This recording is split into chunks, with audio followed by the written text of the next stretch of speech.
Our last text of the entire semester is The Future of an Illusion by Freud. And I like this text because I think it does a really nice job of summarizing a lot of the stuff that we've already talked about this semester. And it goes back to a lot of the early stuff that we've talked to, so it's a really nice way to tie everything together. When we deal with Freud, and Freud is somebody who you are probably already really familiar with, but you might not be familiar with this work.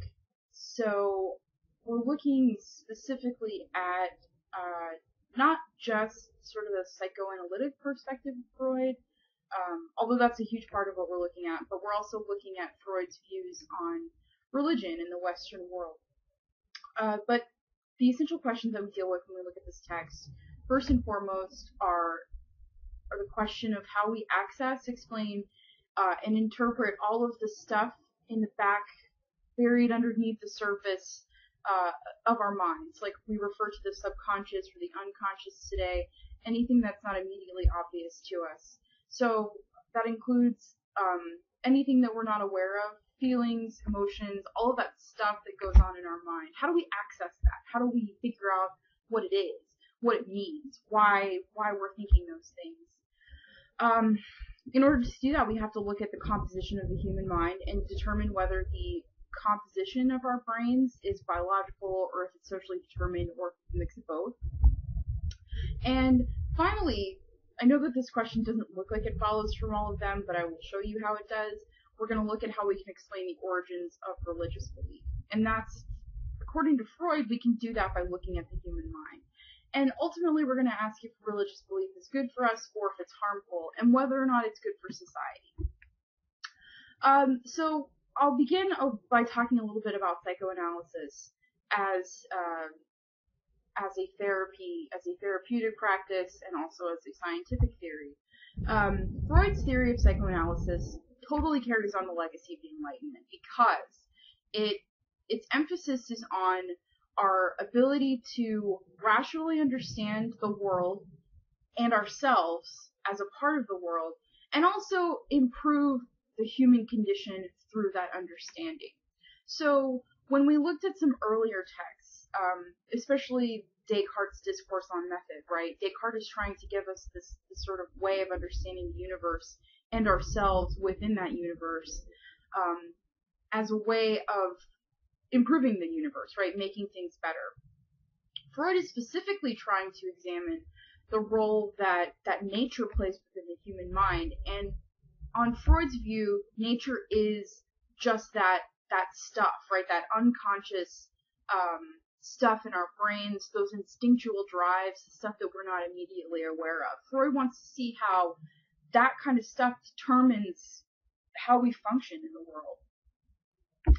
So I just mentioned this, but we look at psychoanalysis in two ways. First and foremost, it's a scientific theory, and second, it's a therapeutic method. So when we're looking at psychoanalysis as a scientific theory, what we're doing is trying to explain how the mind works.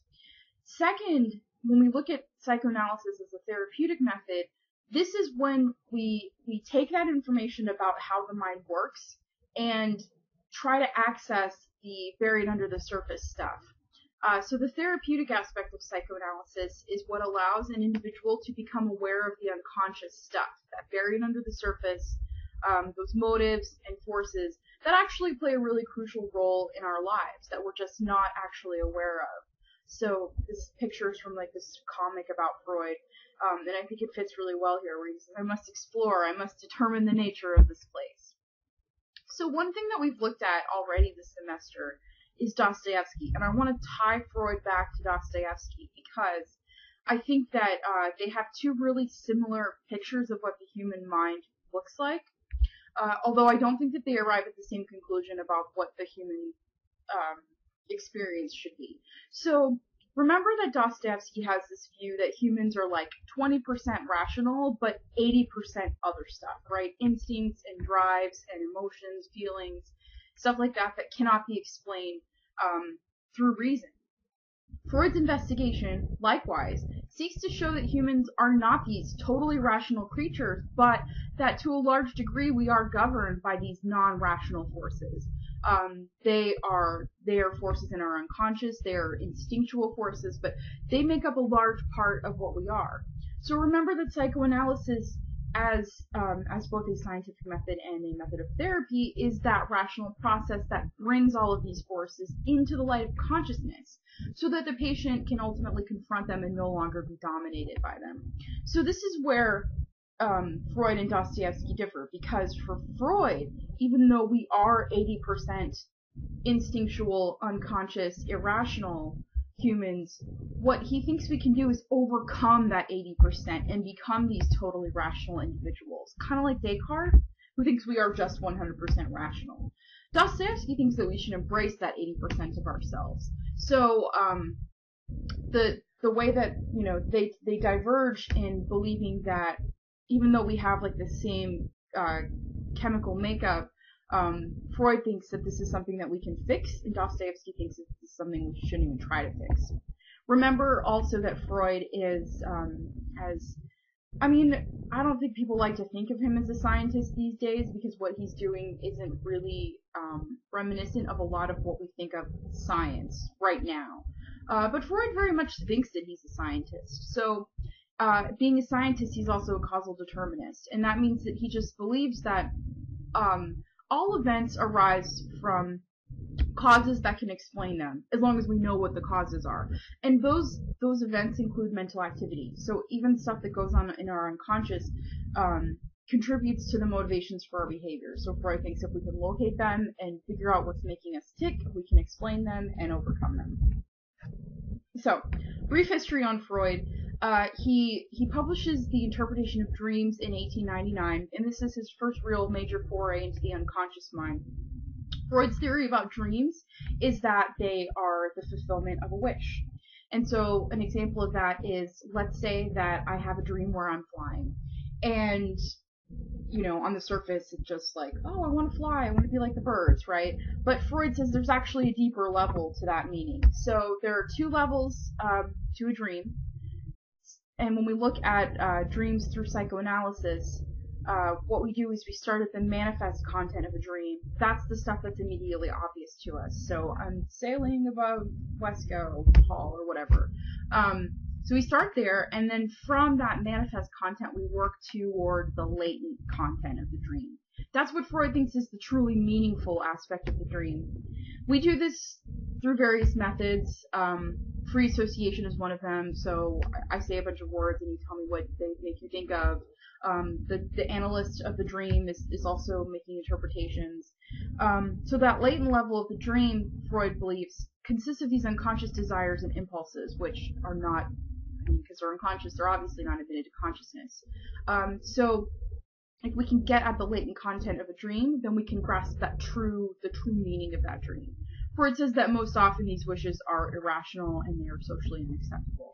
So going back to the dream where I'm flying, the manifest content is that I'm just flying, right? But the latent content, if you were to analyze that dream, and I don't analyze dreams for a living or whatever, but it could be that, oh, I feel like I'm trapped and I hate my job or something. I want to be free, and so the aspect of me flying in the dream is like representative of me feeling trapped in my life, if that makes sense.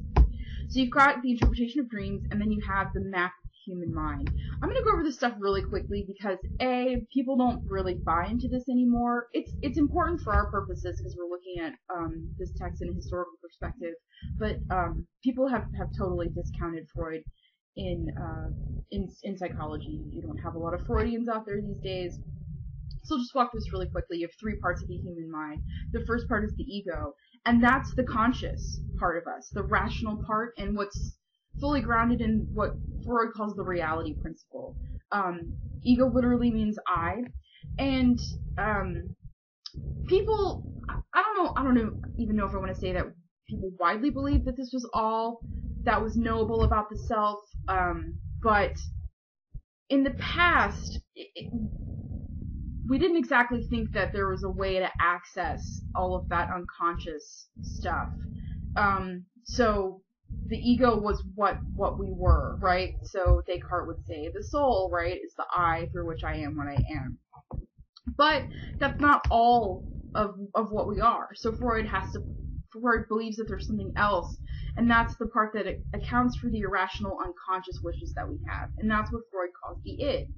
So, he actually gets this idea from Nietzsche a little bit, and a guy named Grodek, and the id is the part of us that's totally unconscious, totally irrational, and it's the space of our minds that demands immediate satisfaction. So, I don't remember if I brought up this example before with Dostoevsky, but it's like, do I want to eat the entire sleeve of Oreos, or do I want to go out for a run?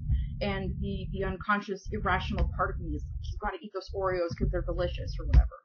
The id is ruled by what Freud calls the pleasure principle, and that's the psychic force that motivates the individual's tendency to seek like instant gratification for any impulse.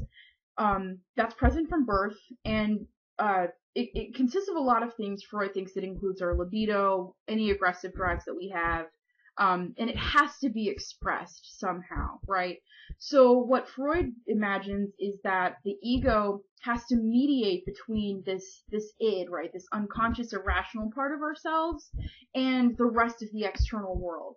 So the way it does that is modify the id. It allows it to be expressed in an acceptable way, like postponing gratification.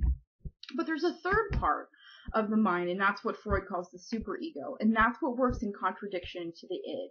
The superego contains the internalized morality of society as we learned that from our parents or the rest of society, and it strives to act in a socially appropriate manner, whereas the ego, on the other hand, just wants instant gratification. So the superego is what controls our sense of right and wrong, and it helps us fit into society.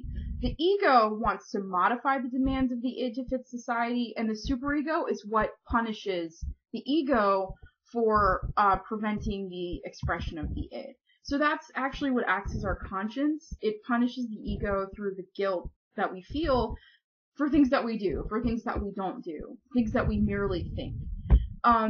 And then finally, the last piece of all this is repression, and that's what Freud thinks is he calls it the defense mechanism, through which the ego forces the id out of consciousness. Anything that it considers dangerous, so memories and ideas and perceptions, get suppressed into the id. So I'm going to stop that one here, but what I want you to remember about all of this, more than the specific parts and how they work together, is that Freud believes that there's this conflict in the human mind, that we're constantly being pulled in multiple directions.